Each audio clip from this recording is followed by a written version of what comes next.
দেশে দীর্ঘদিন ধরে ডলার সংকট ও রিজার্ভ কমে যাওয়া নিয়ে আলোচনা সমালোচনা চলছিল। ক্রমাগত রিজার্ভ কমে যাওয়া ও ডলার সংকটে বেকায়দায় পড়ে আমদানিকারকরা।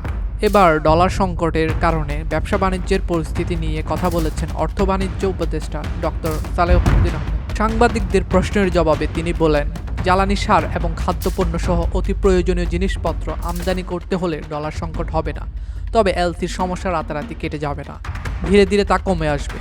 বুধবার বিকেলে ব্যবসায়ীদের সঙ্গে বৈঠক শেষে সাংবাদিকদের প্রশ্নের উত্তরে এসব কথা বলেছেন ডক্টর সালেহুদ্দিন আহমেদ। তিনি আরও বলেন, এই সরকার কোনো রাজনৈতিক সরকার নয়, কোনো প্রশাসনিক সরকার নয়। এই সরকার অন্তর্বর্তীকালীন সরকার। তাদের কারো প্রতি কোনো রাগ অনুরাগ নেই। এই সরকারের কোনো এজেন্ডাও নেই। দাম কমানোর ক্ষেত্রে সিন্ডিকেটের সঙ্গে কোনো কম্প্রোমাইজে যাবে না সরকার। বাজার সিন্ডিকেটের সঙ্গে নো কম্প্রোমাইজ। এই উপদেষ্টা আরও বলেন, চট্টগ্রাম বন্দরে আসা সাবেক এমপিদের নামে আটকে থাকা শুল্কমুক্ত গাড়ি ফেরত পাঠানো ঠিক হবে না। ফেরত পাঠালে দেশ রাজস্ব হবে।